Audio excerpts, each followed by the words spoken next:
Boycott China, boycott Chinese product, ये नारा हम न जाने कितने सालों से सुनते आ रहे हैं।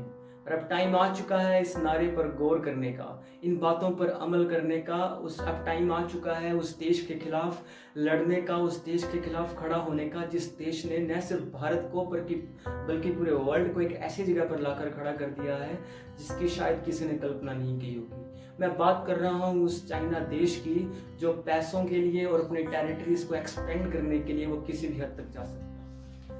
नमस्कार, मैं पंकज भार्गव आपका स्वागत करता हूं मेरे इस YouTube चैनल पर। आगे बढ़ने से पहले मैं आपसे एक रिक्वेस्ट करना चाहूंगा कि इस वीडियो को लास्ट तक देखिएगा। आई एम श्योर कि आपका टाइम वेस्ट नहीं होगा। आप सभी जानते हैं कि आज से करीबन 1.5 साल पहले 14 फरवरी को मेरे देश के पुलवामा के अंदर एक आतंकी हमला हुआ था, जिस हमले के अंदर मेरे देश के 40 से ज्यादा जवान शहीद हुए थे। और उस हमले की जिम्मेदारी पाकिस्तान के एक आतंकी संगठन जैश ए मोहम्मद ने ली थी, जिसका प्रमुख मसूद अजहर था। ठीक उसी time United nation of security council के अंदर अमेरिका, ब्रिटेन और फ्रांस ने मसूद अजहर को वैश्विक आतंकी घोषित करने के लिए एक प्रस्ताव पारित किया, जिस प्रस्ताव के बाद चाइना का एक स्टेटमेंट आता है और उस स्टेटमेंट से यह साफ जाहिर होता है कि वो मसूद अजहर को वैश्विक आतंकी घोषित करने के पक्ष में नहीं है। और उसके बाद हम सब हिंदुस्तानियों के मन में एक आग जल जाती है कि हम हिंदुस्तानी चाइना के किसी भी प्रोडक्ट का यूज नहीं करेंगे। हम सभी उन प्रोडक्ट्स का बॉयकॉट करेंगे जो चाइना के अंदर बने हैं या जो चाइना के हैं।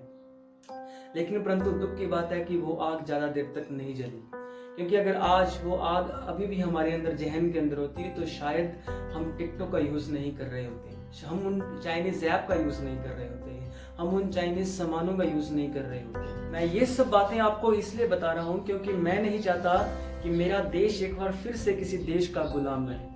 और सबसे बड़ा क्वेश्चन ये है कि हम ये चीजें कैसे कर सकते हैं। तो इसका सोल्यूशन ये है कि जब भी हम मार्केट में जाएं, कोई भी सामान खरीदें, तो उस पर मेड इन चाइना या मेड इन पीआरसी का टैग जरूर चेक कर लें। बिकॉज अगर ये मेड इन चाइना या मेड इन पीआरसी ये दोनों चाइनीज टैग है, अगर ये दोनों टैग उस प्रोडक्ट पर हैं तो आप वो प्रोडक्ट बिल्कुल मत खरीदिए।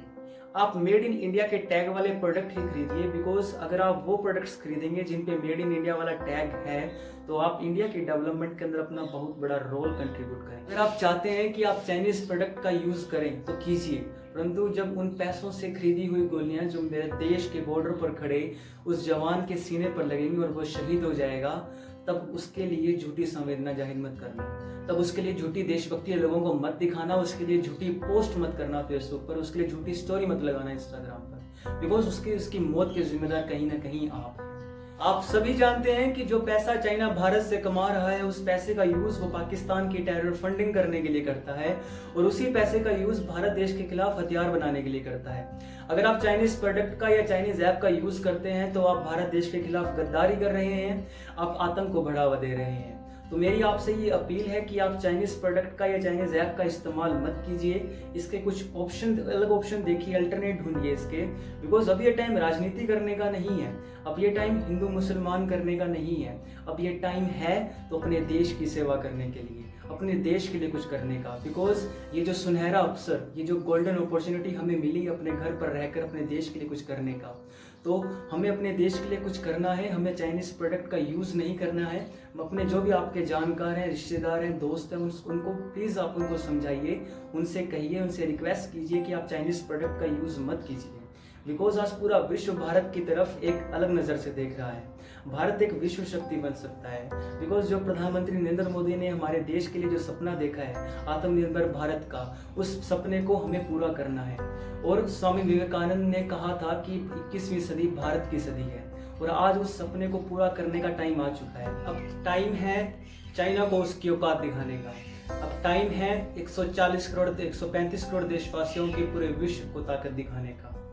मैं अपनी बात कुछ इन पंक्तियों से खत्म करना चाहूंगा कि ये बात हवाओं को बताए रखना, ये बात हवाओं को बताए रखना, रोशनी होगी चिरागों को जलाए रखना, लहू देकर जिसकी हिफाजत हमने की, लहू देकर जिसकी हिफाजत हमने की, ऐसे तिरंगे को सदा दिल में बसाए रखना। इस पंक्तियों के साथ मैं आपसे उम्मीद करता हूँ कि आपको ये मेरी वीडियो पसंद आई होगी। अगर पसंद आई तो प्लीज़ इसे लाइक कीजिएगा, शेयर कीजिएगा, सब्सक्राइब कीजिएगा और मेरा ये मैसेज हर आपके जानकार तक, आपके दोस्तों तक, आपके रिश्तेदार तक पहुँचाइएगा। धन्यवाद। जय हिंद, जय भारत।